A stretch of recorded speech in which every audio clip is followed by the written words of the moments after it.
So, guys, there have been lots of uproar across social media ever since Obi-dient started demanding Obi or nothing. A lot of people have come after them, calling them mobs, calling them all sorts of names, calling them name it, unprintable names, all because they say that the coalition should give us Obi or forget about our support because we can't stand to watch Peter Obi being deputized in this coalition or being a vice to anybody in this coalition because we know that amongst all the candidates, both in the ruling party and in this coalition, that Peter Obi stands out as the best. So a lot of us are coming out to demand that the coalition gives the tickets to Peter Obi, while some of these old order politicians, like in the person of Atiku, in fact, Atiku, that he should play a good statesman, that he should forget about all those running. He has been running since 1993. We are asking him to back a younger presidential candidate in the person of Peter Obi, who we know that have the strength, the capacity, and the track record to take this country forward. He should just back off. But a lot of his supporters are coming after the Obi-dient, saying that they're making impossible demand. By the way, don't mind my cap. It's not any promotion, whatever. I'm a cap freak. So forget the crested whatever on the cap. I'm not promoting anything. So back to what I was saying. So because of this, a lot of political analysts have come out to analyze what they feel may be the outcome of this whole thing. And there's a video I'm going to play shortly in the course of this video. I listened to this man. His name is Dr. Sam Amadi. A lot of you may know him. He is someone I know. In fact, he's an advocate for good governance. Ever since I started listening to him, I've been learning a lot from him. So I watched his interview on Arise Television, and this man made so much sense. I said, no, I cannot keep this to myself. I have to bring it up here for a lot of people to be aware and know what is happening. You know, I don't know why people feel threatened, especially people in the ruling party. I don't know why they feel threatened with Obi. As in, at the mention of Peter Obi's name, they start convulsing. Imagine the threat that they are even coming out to play what they call a reverse psychology on us. One of Tinubu's ministers, the Minister of Arts and Culture, came out the other day during her interview with Seun of Channels Television on Mycom podcast. She made it clear that to them in the ruling party, APC, that they feel more threatened with Atiku being on the coalition ticket than a Peter Obi. And she was asked why. You need to see the flimsy excuses she gave. And from her body language, you know that this woman is even lying because it's obvious that they want an easy walk, a walk in the park during the election. That's why they are clamoring for an Atiku instead of an Obi. Even when they know clearly that it's the time of the South to produce a presidential candidate or to produce a president, they are still clamoring that an Atiku should be on the ticket of the opposition coalition. As in, these guys are so funny. And you need to see her reasons. So they said that she said that Atiku is a formidable force, that if Atiku should be on the ballot, that Tinubu is really going to feel his impact. But though that Tinubu is still going to win him, but Tinubu is going to feel it. But if Obi is on the ballot, that is going to be a walkover for them. And I was like, are you really kidding me? We know the truth. We know the truth. You guys should stop deceiving us. We don't buy these things anymore. There is no amount of reverse psychology that you guys are going to play on us that will work. We have grown past this level. So we are still demanding is either Obi or nothing. So I encourage the coalition, the leaders of the coalition. I know most of them are not obedient, just like Sam Amadi said in this interview. I know most of them in the coalition, the leaders of the coalition, I know most of them are not obedient. I know most of them don't even want to be. I know most of them are still part of the old order politicians. But I advise them that they should do the right thing. Otherwise, the bloc Obi came to ADC coalition with, he will still live with them. In fact, he will even live with more. He will live with more people from the coalition. So I'm going to allow us to watch this video so that you will hear from this. You hear the bombshell from this man called Dr. Sam Amadi.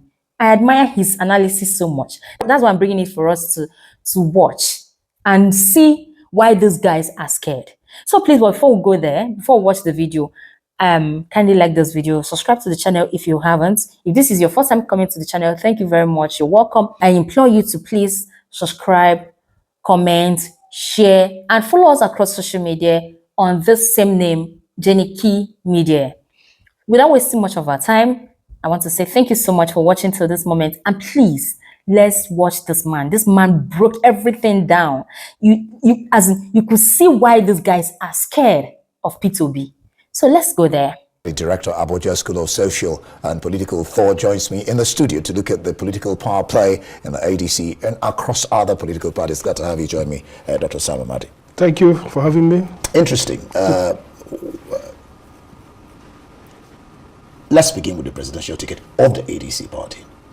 The conflicts, factions emerging between supporters of Atiku, Obi, and Amechi. What's your overall view? I mean, it's a human organization, and people will compete and have, but what's your overall view about what's playing out in the party at this time? Well, I think it's maybe predictable surprise, or not even a surprise. I mean, look, this party, ADC, is, if you like, a gathering of diverse politicians. But primarily, Nigerian politicians have a certain, sameness, okay? Monotony, they're just the same. They're looking for power. But even that monotony, that sameness, there's a lot of differences. So ADC, or like APC, when APC came to 2015, they also had different people come from realms of ABGA, ACM, majorly CPC, and what they called new PDP. But the difference is that everybody there had one definition, the institutional politicians who wanted power first and primarily. The problem in ADC now is that you have what you call obedience. A group of known politicians before who, under radicalizing crisis of the Nigerian state, in 2023 band themselves together to advocate Peter Obi as a proxy for a more structural, systematic transformation. And so they are coming into this alliance, if you like, with a vehemence, principled vehemence. You may not like their view, but principled meaning not good or bad, but essentially deriving from an idea, okay? So they're coming in with that to enter into an alliance where the normal language is deal making and transaction. So they are saying, will be or nothing. Basically saying, we are not here just for power, we have an agenda. Now, I think that it calls for leadership maturity of the ADC leaders to say, look, let's not pretend. Everybody in this coalition has a candidate they would like to have. So nothing wrong in any of them. I mean, talk about unity. Unity does not mean you can't support other aspirants. That's not politics. You're going to support the aspirants that you want to see win. But the party's leadership has to be neutral and generate trusts so that each of these elements find sufficient space and accommodation and legitimation in the ADC. So they should tweak their mindset from unity as unanimity, okay, all of us support all candidates, it's not going to happen, to structural accommodation where everybody commits to outcome, but everybody is free to drive their game. That's what I think is missing. So Bolaji's idea of hush down obedience or hush down articulate, whatever they are, so that we don't have people talking about one person or the other, that's not what we look at. But let's go from the US Democratic Party, when Obama was challenging the Clinton family. Clinton was institutional. Obama was driven by, I remember I was Harvard undergraduate, Obama came with some young boys, saying he gave a great speech, they say, we want change. The Democratic Party initially scorned them, but when the thing was too much, they accommodated them. In fact, Clinton was winning at a point, Obama became a phenomenon. The super delegates turned back and embraced that movement. So what I expect the ADC is in crisis because their leadership is not cognizant of the dynamics that have changed in politics. What happened to PDP again? These guys may not be good politicians, but they're passionate They are different because they are not, nobody's buying them, nobody's funding them. I mean, some of them are not even in touch with Peter. I talked to some of the Obedience abroad. They said they've never spoken with their principal. Two words you said there. Yeah. They may not be politicians, but they're passionate. Absolutely. Now let's talk about that obedience factor. Obi's group, they're being accused of trying to take over the party and promoting Obi or nothing. Bolaji, of course, warns that is divisive. What do you make of the fact that they're trying to, well, according to him, take over the party, and they're saying black or white and no middle ground? Absolutely. I think it should be troubling to Bolaji and others. Again, these guys can't take over the party. They don't even have, most of the officials in the party are not obedient. In fact, I can guess that maybe only 1%. Bolaji is not obedient, chairman is not obedient, secretary is not obedient, nobody's obedient there. So they can't even take over the party. I think the point is that the ADC would need to run on the momentum that obedience generates. And so they would like them to bracket off Obi and be ADC. This is the quagmire here now. This is the problem. Enter the room, drop your coat, your winter jacket, which is Obi, enters ADC. But that is because they don't understand the nature of this group. That this is even a group that Peter Obi is not even, unlike typical political groups. It's very fluid and dynamic. Because they're not even, Peter is not the creator of that group. That's a problem. So you see Tinubu's supporters. Maybe he has helped them politically, put them in position, service, quote unquote, call meetings. Okay, Obi did not particularly. He didn't create the. That's the problem, is that this is a phenomenon that found Obi as his symbolism and vehicle. So if you think they will behave like typical politicians, they come to the room, drop off, look for deals, it's not going to happen. So it's your advantage to say, okay, we have these strange guys who are powerful, who we need to win election. Get them in, but let them sign on. Okay, so Obi or nothing, that's fine. But there's a process to elect the delegates. Keep your eye on the process. Keep your eye on the party structure.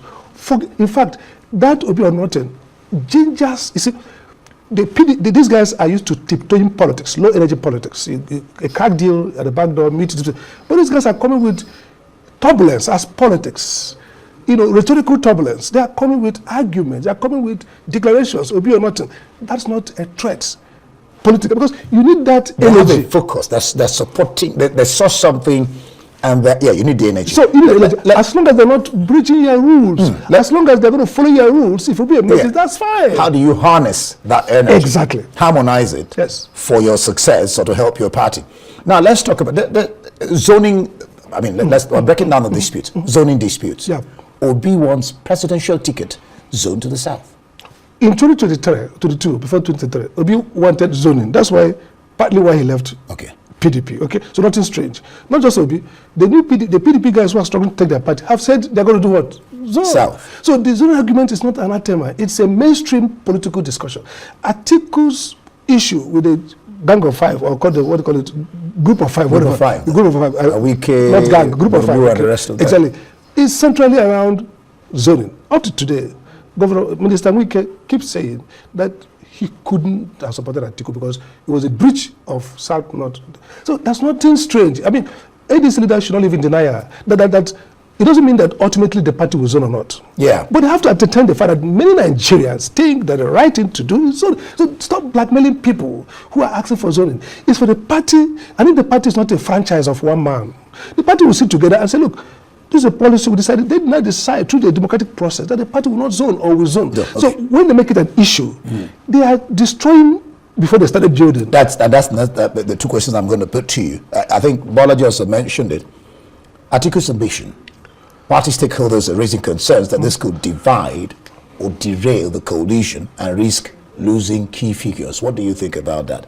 Are these noises that is erupting within the ADC party, do you think is favoring the ruling party? What do you think? I think it favors the ruling party. Let me start with it does, because the ruling party is the party you need to provide alternative to. And again, I heard some diplomats, say, but what are we choosing? Between what and what? The assumption that economy is failing is not enough to drive out Tinubu, because they can flip the narrative and say, okay, half a dozen and empty, half a dozen full. Okay, we've made some movement from inflation of X to X minus 2. You have to show them an alternative.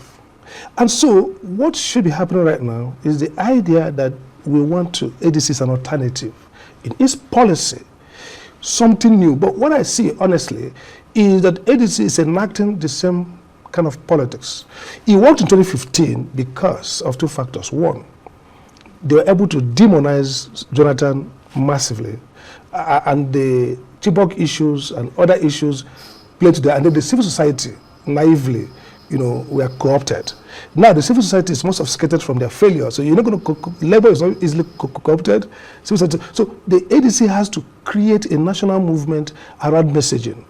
And if they are, get themselves trapped on Atiku or not Atiku, and again, no, not Atiku's fault. Atiku promises to be a controversial political figure in Nigeria. 2023, part of PDP's collapse is a revolt against Atiku Abubakar, the G5, for whether for personal reasons, not his own fault or making. But it's a reality that ADC is going to struggle with the Atiku question. And I think the best way they can solve that problem is not to protect Atiku.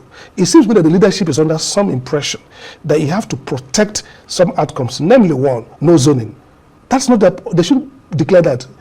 The argument is that, you win part before. That's a debate, rhetorical argument that the party will conduct. Don't foreclose that discussion now. Secondly, that, obedience should come under Obi. No, Atiku Obi. No, that's not the point.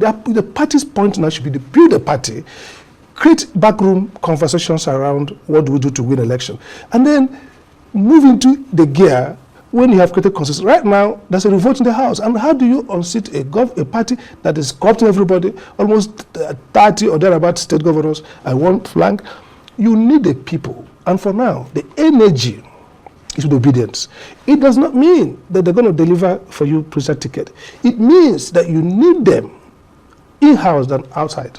And I think the strategic calculation at this early time to create a sense of fait accompli on the presidential ticket is a false one. And someone like Bola, who is strategically smart, should know that speaking against the obedience and calling them names is not profitable at all. I mean, what do you get? Subtraction is not politics.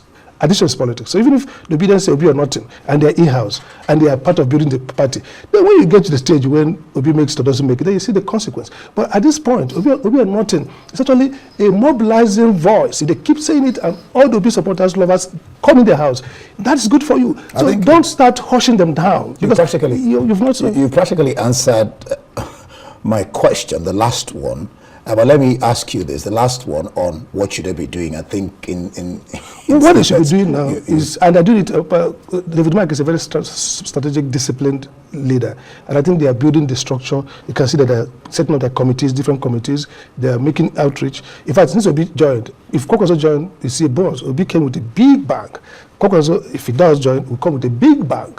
So they need all those momentum and ride it, deepen the structure of the party, work as they're working, but forget this rhetoric. Don't be really obsessed with protecting anybody.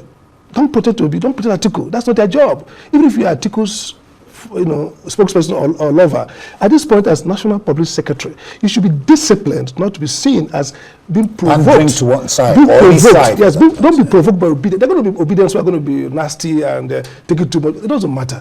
Stay focused, knowing that Peter, Atiku, Erufai, everybody, is important to build the coalition. And you can't take away the obedience from Obi. Like I said, Obi can't even take obedience away from himself.